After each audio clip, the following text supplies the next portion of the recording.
खबर से खुशखबरी आ रही है। बागिंटी 107 सुल्ताना 2 शावकों के साथ दिखी है। जोन 1 में मंदिर मार्ग के आसपास मूवमेंट बताया जा रहा है। आज सुबह कुछ पर्यटकों को शावकों को शिफ्ट करते हुए दिखी बागिन। डीसीएफ मानस सिंह और टीम मॉनिटरिंग कर रही है। एहतियात के तौर पर शेरपुर धाम गेट अस्थायी रूप से बंद कर दिया गया है। जोन 1 में विचरण करती है और मूवमेंट भी वहीं दिखाई दिया है बाघिंटी 107 सुल्ताना का। देखिए, जब भी ये बाघिन अपने शावकों के साथ दिखाई देती है तो एहतियात के तौर पर गेट बंद कर दिया जाता है। और जोन 1 वही है जिसके बाद त्रिनेत्र गणेश जी मंदिर मार्ग है। और यहाँ जब पर्यटकों को ये नजारा दिखाई दिया तो ये सुंदर तस्वीरें उन्होंने अपने कैमरे में भी कैद की है। करीब 10 से 15 मिनट तक बताया गया कि रोका गया पर्यटकों को। ज्यादा जानकारी लेंगे एसोसिएटर निर्मल तिवारी हमारे साथ जुड़े हैं। निर्मल जी, T39 नूर की बेटी साहसी और प्रसिद्ध दोनों है।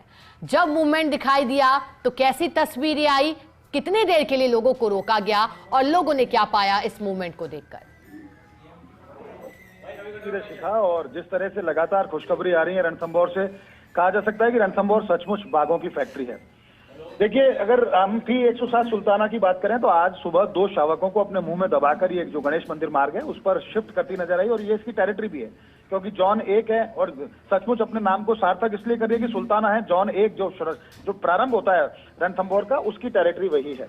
खास बात यह है कि इसने पिछले दिनों में अगर इसी वर्ष हम बात करें जून की, तो जून में भी 3 शावकों के साथ दिखाई दी थी, लेकिन तीनों शावक संभवतः उनकी मौत हो चुकी है क्योंकि उसके बाद वो कभी दिखाई नहीं दिए।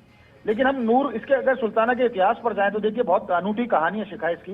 ये T39 नूर और T57 जो औरंगजेब था उसकी बेटी, और 2 वर्ष 2016 में, सितंबर 2016 में इसका जन्म हुआ था सुल्ताना का। और उसके बाद इसके साथ साथ T105 नूरी और T106 जो मुकंदरा में बाद में MT2 बनी और उसकी हालांकि मौत हो चुकी है। तीनों बहनों का जन्म हुआ था।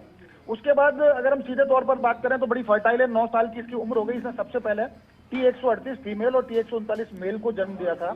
और उसके बाद दुर्भाग्यवश अगर हम कहें तो इन दोनों का ही आज तक कोई अता पता नहीं कि 138 और 139 कहां पर है। इसके बाद T2510, 2511 और 2512 को जन्म दिया। आपको ध्यान है T2510 है वो गुमशुदा है अभी भी। T2512 जो कोटा वन क्षेत्र में, उसका लगातार मूवमेंट बना हुआ है। और अगर हम बात करें इसके बाद जून में, जैसे मैंने कहा कि इसके 3 शावक होते, तीनों की मौत हो चुकी है, लेकिन अब ये दोबारा से शावकों के साथ दिखी है तो निश्चित तौर पर एक अच्छी खुशखबरी है। राजेश गुर्जर ने इसको अपने कैमरे में कैद किया और जो वाइल्ड लाइफ एक्सपर्ट अभिषेक चौधरी, उनके जरिए हमारे तक ये वीडियो पहुंचाया।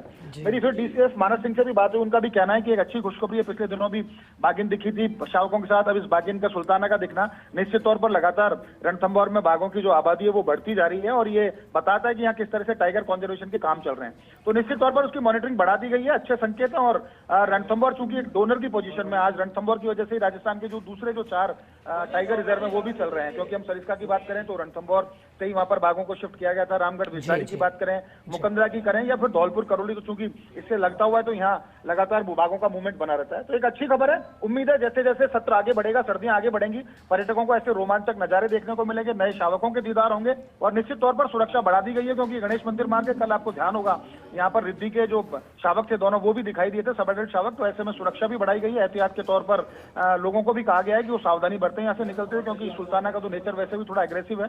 2-3 बार पहले ये जिप्सियों का पीछा कर चुकी है। तो निश्चित तौर पर नए शावक है तो उससे एहतियात बरतनी होगी। लेकिन अच्छी खबर है, खुशखबरी है रणथंभौर के लिहाज से, राजस्थान के लिहाज से, बाघ संरक्षण के लिहाज से।